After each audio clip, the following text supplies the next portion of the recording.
We know that there are many methods in Word to make text look good, other than just plain old paragraphs. We've talked a little bit about lists. We know that we can use tabs to easily create data on a page that's laid out in a way that resembles columns. Both of those are quick and easy, assuming that data is fairly simple, especially tabs.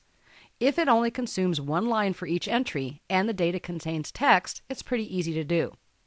But if any of those are multi-lined entries or other types of content, things just get more complicated. What I'm referring to primarily is that when some of our columns that we try to do using tabs don't contain the same amount of content, therefore it makes vertical alignment very challenging, if not impossible. When that happens, a table may be a better choice. Working with alignment and formatting is much easier in a table, and here's a huge hint. If we actually turn off the borders, it looks like tabs or even full newspaper-style columns done with some type of other page layout application, not a word processor. We'll get to that though. So remember, tab text is great, but in some circumstances, tables will be a better choice because they simply give us more control. If we really take the blinders off and expand our view of the possibilities, we also realize that instead of having a table be a small part of a page, we can instead size it to cover an entire page, and then it can be easily used for page layout, not just tabular text. So again, we have lots of possibilities, but the first thing we need to do is we need to figure out how do we make tables to begin with. Well, Word provides numerous ways to create tables. I can actually think of maybe 6 off the top of my head. What we want to do is take a quick look at how to do some of the fast and easy ones first. Then we'll take a look at how to work with existing text or content in a couple of subsequent lessons. In order to do this, I'm actually going to have us create a brand new document. Then we'll come back to this document in the next lessons. Let's go ahead and press Control-N, N is for new, and that does bring up a brand new document. Now we're just going to play here for a little bit, so it doesn't really matter what we do, but just follow along with the steps. If we want to insert a table, we're going to go to the Insert tab. And we have an entire table option underneath the Tables group, so I love it when things make sense, and this one's fairly straightforward. However, once you click the drop down for the table option, then you see that you get all kinds of options, and we simply need to run through what some of these are. The one at the very top doesn't look very interesting, and it can be confusing, but what you're supposed to do is actually drag in order to designate the width and height, in other words, the number of rows and number of columns that you want in your table. And because of our wonderful live preview, you can see that even though I'm not holding any buttons on my mouse, I'm just moving it, it's actually showing me what that table is going to look like on my document. What we can do is simply figure out what size we want. In this case, maybe we'll do 3 columns by 2 rows. Once we get our mouse where we need it to be, simply click. Then we can see over on our document that we have this particular table created. Now we're not using this Find panel or the Navigation panel for this particular part, so let's go ahead and close that out, and that will allow us to see the entire width of the document. You will also notice that once we have a table inserted and our cursor is somewhere in there, then we actually get a contextual tab. Tables provide both a design and a layout contextual tab. And of course, we're going to talk about those in depth in some of our later lessons. For now, let's go ahead and click below our first table. We'll just press Enter to make sure we have some extra space. And let's look at a couple of the other ways that we can insert tables. Back to the Insert tab, drop down for Table. The next one that we see is an option that actually says Insert Table, and it has the wonderful ellipsis after it. Anytime we see that, we know that when we click, we're going to be given other options. We'll give it a click, and here we can see the options, very similar to what we had by just dragging, to designate the number of columns and the number of rows that we want.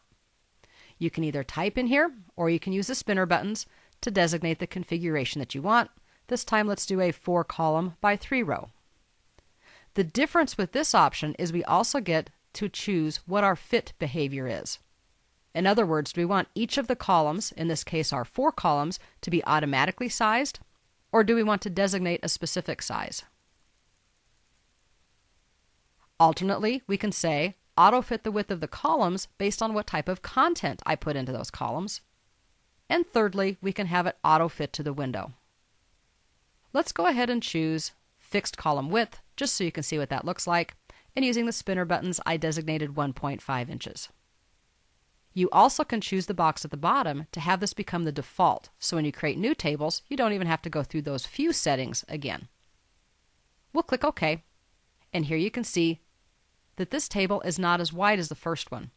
When we use the first option of just dragging over the grid, it creates a table that is the width of the page. This time we designated 1.5-inch columns, and that's exactly what we have. Let's keep going. Let's click below the table, press enter, and I think you have this part figured out already. Back to the Insert tab, back to the Table drop down. And this time we want to talk about drawing a table. Go ahead and give that a click. And what I'll tell you is that this one gets to be a little confusing for people. If we are creating very consistent tables, like we did the first 2 times, we know we have a certain number of rows and a certain number of columns, the options are going to be faster and easier. But if we have kind of a unique configuration, where it's not really symmetrical like these are, then drawing becomes a better way. I'm just going to use the scroll wheel on my mouse to go ahead and move up a little bit so you can see. And you notice that our cursor turns into a pencil. We need to physically draw the table. And in order to do so, we start by drawing the outside border of the table. So let's go ahead, press and hold our left mouse button, and drag down and to the right. And we can make it whatever size we want. When we let go, this becomes the outside of our table. Now, using our pencil and either dragging from left to right or top to bottom, we can create our own rows and columns. So let's say we want to have a title across the top. Let's go ahead and drag a row all the way over. Notice that it kind of pops over there. Not a whole lot that you can do with it, and it also makes it horizontal. So it's not like using a drawing tool per se. It knows that we're trying to draw rows and columns, so it's a little bit more limited, or it pops to certain locations. We let it go, and now we have one big cell going across the top of our table. If we then wanted to subdivide it, we could simply continue to drag wherever we want rows and columns to be designated.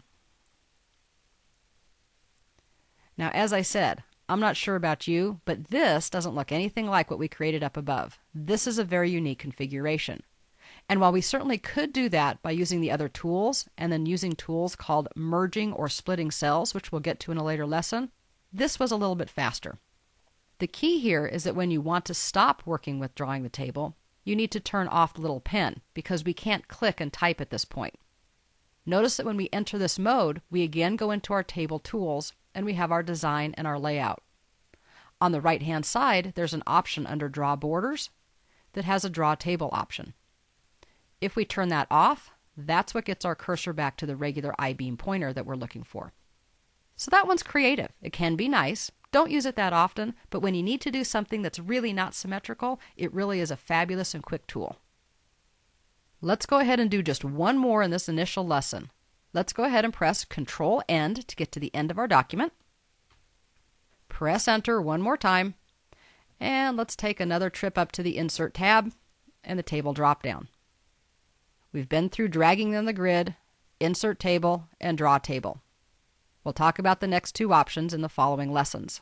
We want to go ahead this time and talk about Quick Tables, which is one of Word's newer features. These actually contain some different items that are created using tables, but they're also already populated. And what we can see, for example, is that we like calendars. If you've ever tried to create a calendar by hand using tables, you will know that it can be a really time-consuming and laborious process. So instead, we're simply going to click, and I'm not going to be too worried about which one. I'll go ahead and click on Calendar 2. This inserts our calendar. We probably need to scroll down so that we can see it. And again, we can see that this is just text. We will be able to select any of this to manipulate the text, maybe even add in some other information. But we did not have to create this table and then populate it ourselves. So that's kind of fun. Depending on what type of work you do in Word, you may or may not ever use it, but it's good to know that it's there. That gives us kind of an overview of 4 different methods that we can use to create tables. And these are all really good, especially if you want to create the table first and then add the content. The quick tables, of course, give us kind of the best of both worlds, where they do a lot of the work for us, then we can just go in and customize it. What we'll do in the next couple of lessons is take a look at the last 2 ways to create tables, primarily converting text that we already have to a table and working with Excel spreadsheets. Since we're not going to be coming back here, we can go ahead and close this document, and we do not need to save the change.